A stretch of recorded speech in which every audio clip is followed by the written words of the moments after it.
Good day! Welcome to Heritage Memorial Park Solano. Today, we're going to meet one of our sales counselor here at Heritage. Let's learn more about their work, experience, and journey with us. Ano, tara?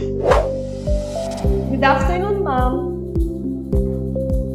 Hi, ma'am. Ako po pala si Mary. Pwede niyo po bang i-share sa amin yung experience niyo bilang sales counselor dito sa Heritage? Good afternoon. Yes, ako si Ching Spikes and I'm one of the sales counselor dito sa Heritage Memorial Park and I think I started last 2022. And when it comes to client po, paano na po ina-assist when choosing their memorial lands? Normally, pag nagpupunta sila dito, we have to ask them, is it at need or kailangan lang nila ng investment? So we have to show them these prices and of course, i-assist namin sila na mag-site trippings. I-check namin yung area mismo kung ano yung location at yung mga prices pag nagkasundo na. So magpipirmahan ako ng kontrata.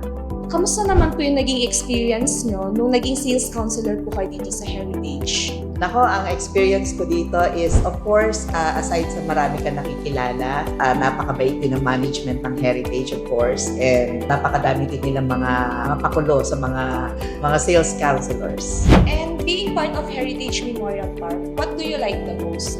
We're being compensated well kahit na mga sales counselors kami. Maganda yung pagbibigay nila ng commission and mga bonuses and other benefits. Ano naman po yung mga nakukuha niyong benefits as a sales counselor? Mga benefits, naku madami.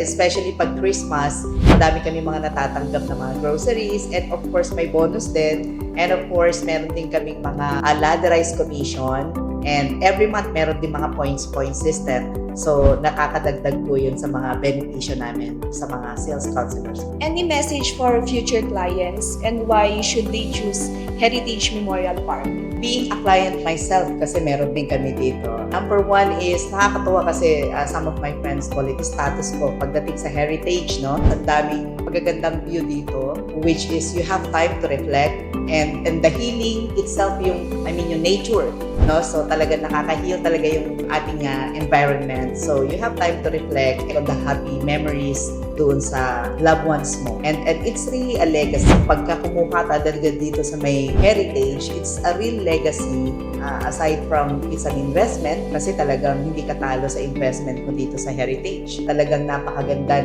ng place, napakalinis, hindi mo po problemahin na maglinis. Nakaka-relax. Pagpasok mo pa lang, marerelax ka na. Talagang sinasabihan ko sila na napakaganda, hindi ka talo sa pag-i-invest dito sa Heritage. So, thank you for your time, ma'am. We truly appreciate you sharing your journey and insight with us. So what are you waiting for? Be part of Heritage Memorial Park Solano, where compassion meets commitment and every story becomes legacy.